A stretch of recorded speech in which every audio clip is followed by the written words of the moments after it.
From James Toney's overconfident remarks to Michael Bisping's career-harming accusations, some UFC fighters' bark is much worse than their bite. So here are the fighters who talked a big game and lost. And of course, we have to start with the OG trash-talking king, Chael Sonnen. Now, he's one of the most notorious trash talkers in MMA history, and before his fight with Anderson Silva at UFC 117, he famously insulted Silva and his country, Brazil, at every opportunity. As for the fight itself, he did back up his talk as he dominated Silva for 4.5 rounds, before getting caught in a triangle choke in the last minutes of the bout. So when he finally got a chance to get revenge 2 years later, you know he was going to bring the heat. In the lead up to UFC 148, Chael called out Silva multiple times, saying he had the biggest arms, the greatest charm, and the harm.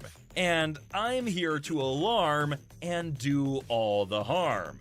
But while he had the rhymes down, the only question was, will he be able to score that important knockout? Their banter continued right up until the fight, with Sonnen promising to put Silva on his back and pound him out. So it's unfortunate that the fight didn't really go according to plan for him. Silva easily defended against the takedown attempts, and in return landed brutal hits. In the second round, Silva landed a knee to Sonnen's face that sent him to the canvas, and followed it up with a barrage of punches.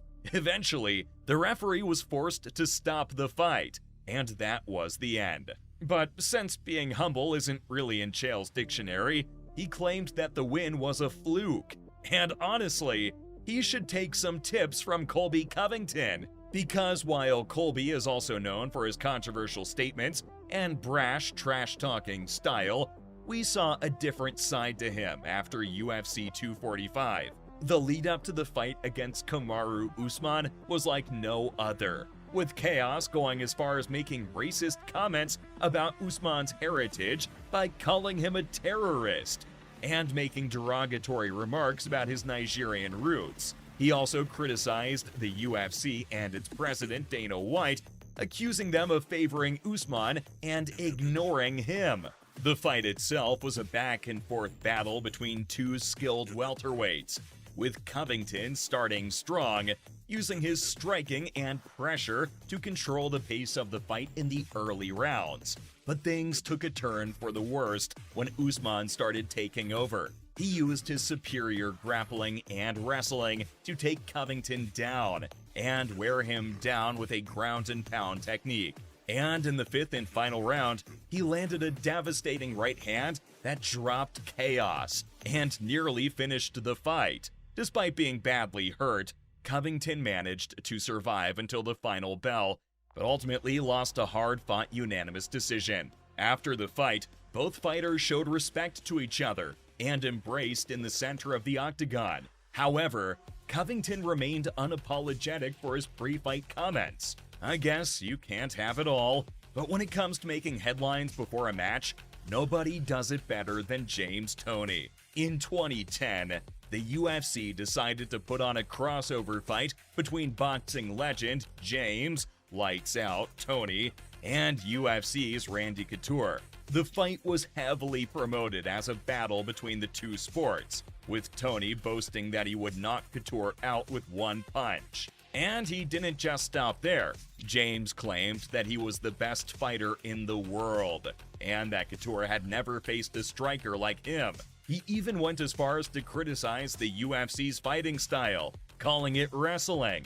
So you can see why everyone tuned in to rage watch the fight. And luckily enough, they got to see Randy knock the daylights out of his opponent. He used his wrestling skills to take Toney down to the mat almost immediately. And from there, it was a walk in the park for the Hall of Famer, who eventually secured an arm triangle choke in the first round, forcing Toney to tap out. After the fight, James continued to talk back to Couture, as he refused to give him credit for his win. But the funniest excuse of all was when he said that he would have won if the fight had stayed standing.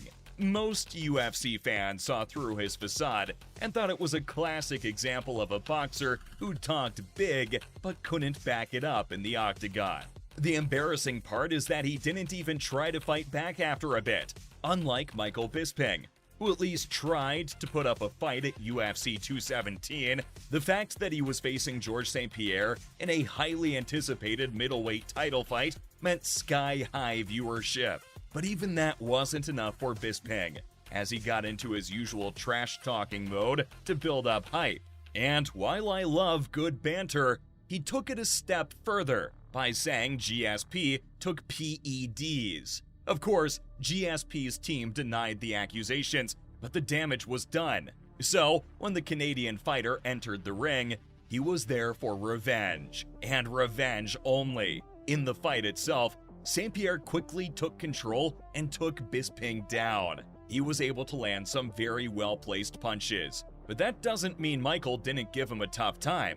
He showed his trademark toughness by taking the punishment, and still managed to get back to his feet. Unfortunately, it just wasn't enough, as George continued to outclass him, and eventually landed a stunning left hook that dropped Bisping in the third round.